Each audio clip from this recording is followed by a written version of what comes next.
In a world that demands us to be fearless in crises, we are often told to summon up the courage from within us. But can we do it on our own?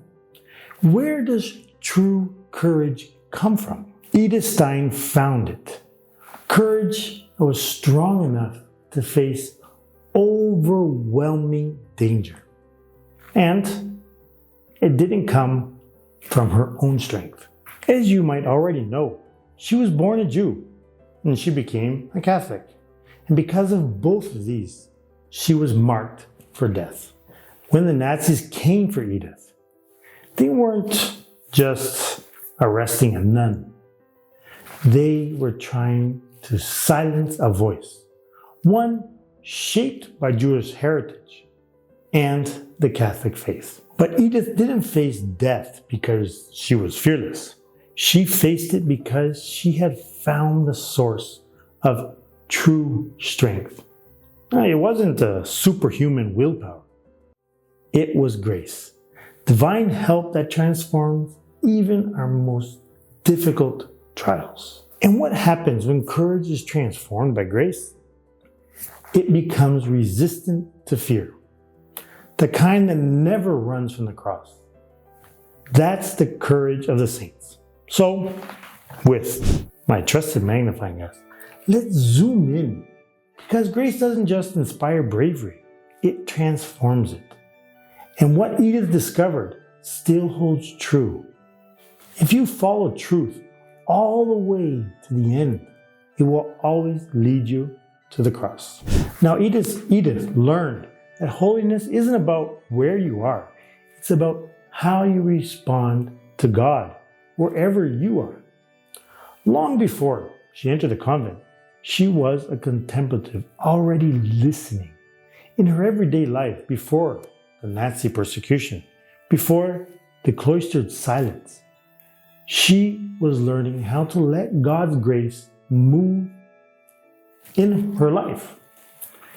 Now, Edith walked away from her Jewish roots at a young age and became an atheist and turned to philosophy to make sense of the world. She earned a doctorate, became a respected academic, and followed reason wherever it led. Now, around 1918, Edith read the spiritual exercises of St. Ignatius of Loyola, initially out of some academic interest. But the more she read, the more she realized this wasn't just theory. It was profoundly spiritual. She committed to the 30 days of Ignatian meditation, and by the end, desired to become a Catholic. Still, she needed to overcome some internal struggles before reaching her definitive conversion. Now, that path eventually led her to the writings of none other than the great Saint Teresa of Avila. And that's when everything completely changed. Edith converted and later on entered the Carmel to become a nun. As the Nazi violence escalated and grew, Edith saw what was coming, not just for herself, but for her people. And she began to understand her vocation, not only as a Carmelite nun, but as an intercessor.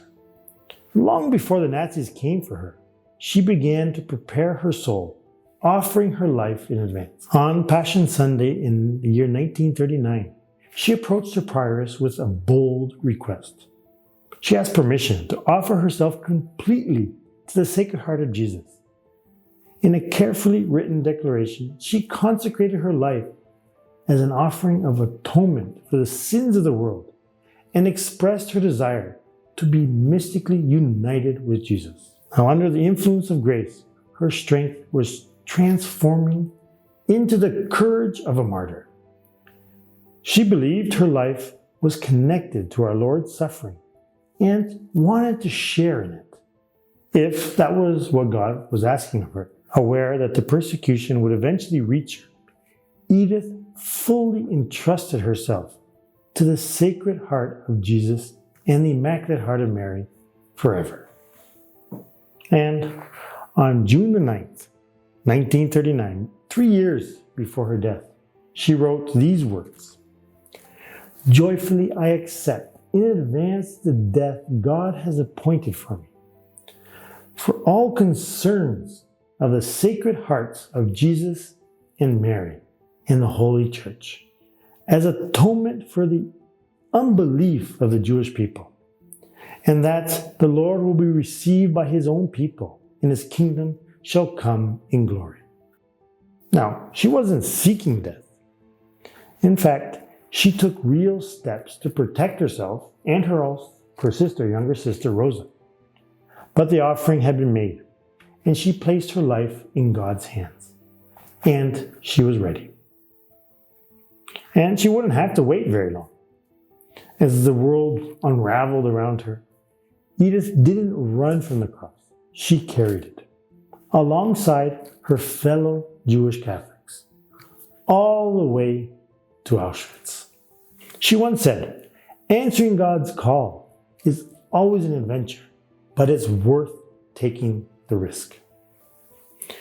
Edith's life may seem extraordinary. She is a gifted intellectual writer and a speaker who left it all behind. She converted from Judaism to Catholicism and entered a convent. Finally, she freely offered her life in the Holocaust. And through it all, the steady growth in her soul came the same way as it comes to you and me, through small daily encounters with the cross. While we may never be called to die for our faith, we are all called to embrace the cross. God sees every sacrifice we make, and these sacrifices, no matter how small, make us more Christ-like. Now, there's two things that drew Edith to the Catholic Church: the discovery that suffering could have meaning, and also the quiet power of prayer and meditation. Even as a young philosopher, her hunger for truth never stopped, and that hunger led her to God. Let's never take for granted the gift of daily prayer. It changed Edith, and it can also change you and me. But prayer wasn't always part of her life, and she also once described her teenage years as years when I conscientiously and deliberately gave up the habit of praying. Now, that might feel and sound familiar. Now could be the moment we begin again. A real and honest conversation with God. A moment to remember that He loves you and that you were created to love Him back. Now, Edith's life was shaped by the cross. In a world that chases comfort, she chose something very different. There in Auschwitz, she didn't see her pain as being abandoned by God. She saw it as the fulfillment of everything that she had offered. She once wrote this: "Things were in God's plan which I had not planned at all. The whole of my life, down to every detail, had been mapped out in God's divine providence." She trusted that nothing was wasted, not her struggles, nor her pain, not even her waiting. In our own trials, when we feel overwhelmed or confused, we're invited to that same trust, because God's providence is still at work, even when we don't see it or feel it. Someone once described her as a witness to God's presence in a world where God is absent. Living through a century of chaos, Edith faced many of the same struggles that we face today. Her life stands as a challenge in a world that chooses the wide road, the everything goes, while ignoring the narrow path of sacrifice, truth, and meaning. So, when your moment comes, have the courage to choose. Our Lord is patiently waiting for you to place your freedom in His hands. When fear slowly gets in, when the path ahead feels uncertain, what is the safest thing you can do? and run to Mary. Now she stood at the foot of the cross. She knows what it means to suffer and wait in silence, and to believe when all hope seems to be gone. And when life feels overwhelming, when you're lost, anxious, or just tired, the surest way forward is through our Blessed Mother. But you might ask, how? By giving yourself to her completely. Consecrate yourself to the Blessed Virgin Mary, because when you do so, she strengthens, protects, and guides you. If you've been searching for peace, then maybe this isn't just a moment. It is your moment. Say yes to our Blessed Mother. Consecrate yourself to her, just as St. Edith Stein once said.